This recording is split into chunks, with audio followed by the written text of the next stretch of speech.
CM ಬದಲಾವಣೆ ಪ್ರಸ್ತುತ ಅಪ್ರಸ್ತುತ ಅಂತ ಹೇಳಲ್ಲ. ಇಲ್ಲಿ ಯಾರೋ 4 ಜನ ಮಾತಾಡಿದ್ರೆ ನಿರ್ಧರಿಸೋದಕ್ಕೆ ಆಗಲ್ಲ ಅಂತ ಹೋಮ್ ಮಿನಿಸ್ಟರ್ ಪರಮೇಶ್ವರ್ ಹೇಳಿಕೆ ಕೊಟ್ಟಿದ್ದಾರೆ.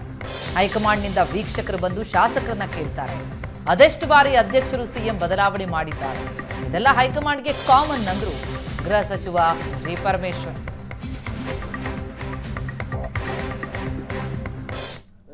ಪ್ರಸ್ತುತದ ಪ್ರಶ್ನೆ ಅಲ್ಲ, ಇದು ರಾಜಕೀಯ ಪಕ್ಷಗಳಿಗೆ ಬಿಟ್ಟಿರುವಂತದ್ದು.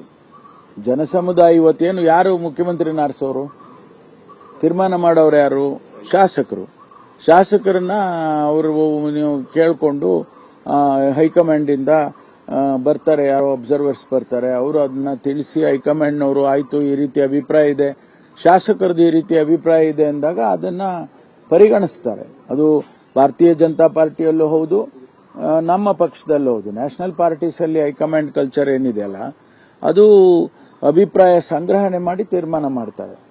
ಅದು ಬಿಟ್ಬಿಟ್ಟು ಯಾರೋ ಇಲ್ಲಿ ನಾವು ಯಾರೋ 4 ಜನ ಹೇಳ್ಬಿಟ್ರು ಅಂತ ಅಂದ್ರೆ ಅದನ್ನ ಎಷ್ಟು ಮಟ್ಟಿಗೆ ಅದನ್ನ ತಗೊಳ್ತಾರೆ ಗೊತ್ತಿಲ್ಲ. ಇಡೀ ದೇಶದಲ್ಲಿ 138 ವರ್ಷ ಪಕ್ಷ ನಡೆಸಿರೋರು, ಅವರಿಗೇನು ಹೊಸ್ತೇನಲ್ಲ. ಅದರಿಂದ ಅದು ಇಂಥ ಅಧ್ಯಕ್ಷರುಗಳು ಬದಲಾವಣೆ ಮಾಡೋದು, ಇಂಥ ಮುಖ್ಯಮಂತ್ರಿಗಳು ಮಾಡೋದು, ಅದು ಎಷ್ಟು ಜನ ಮಾಡಿದಾರೋ ಏನೋ ನಿಮಗೆ ಗೊತ್ತಲ್ಲ. ಅದರಿಂದ ಅದೆಲ್ಲ ಏನು ತೊಂದರೆ ಇಲ್ಲ.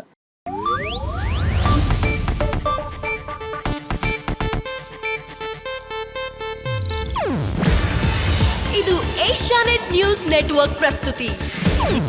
ನೀವು ನೋಡ್ತಿದ್ದೀರಾ ಏಷ್ಯಾನೆಟ್ ಸುವರ್ಣ ನ್ಯೂಸ್.